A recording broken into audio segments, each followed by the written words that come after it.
Bonjour à tous, aujourd'hui nous allons voir quelles sont les structures qui permettent les relais entre les neurones, qu'on appelle les synapses. Comment est-ce qu'elles sont constituées, comment est-ce que le trajet de l'information nerveuse s'y produit. Alors, on sait qu'il existe des synapses à différents endroits déjà, notamment entre les neurones qui viennent des hémirétines temporales et nasales, qui font un relais au niveau des corps genouillés, avec des neurones qui vont aller se projeter dans le cortex visuel. Ces neurones, on sait qu'ils ont toujours la même structure malgré leur apparente diversité morphologique. Il y a toujours des dendrites, un corps cellulaire et un axone.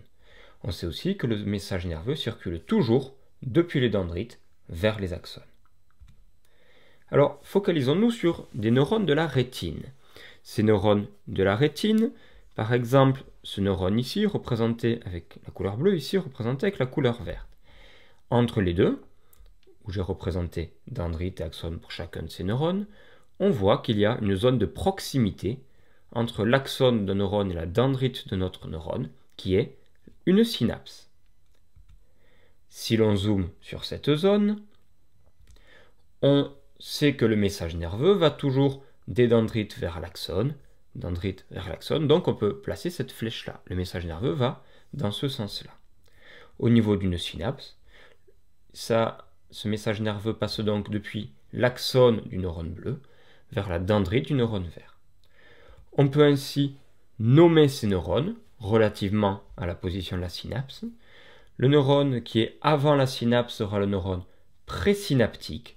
Le neurone qui est après la synapse est le neurone postsynaptique.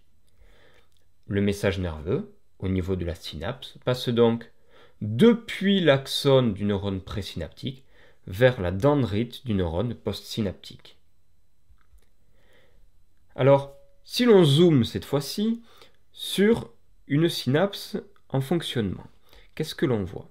Alors, déjà, la synapse, c'est une structure petite, vu que les neurones sont des cellules qui sont relativement petites au niveau du bouton synaptique.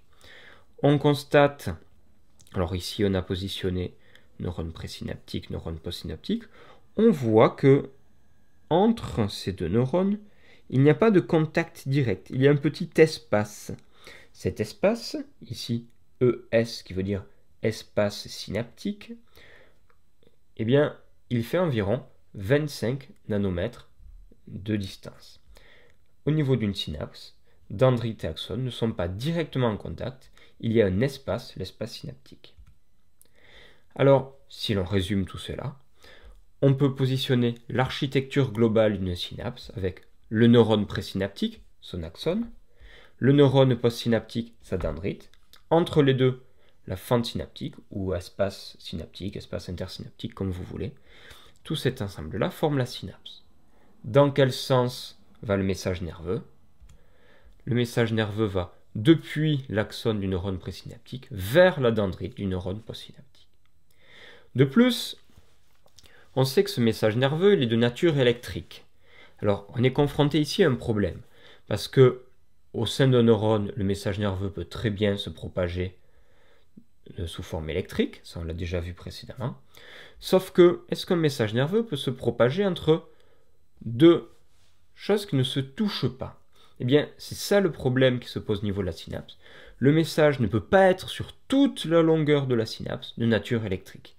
On verra sous quelle forme est-ce qu'il est transmis dans l'activité suivante.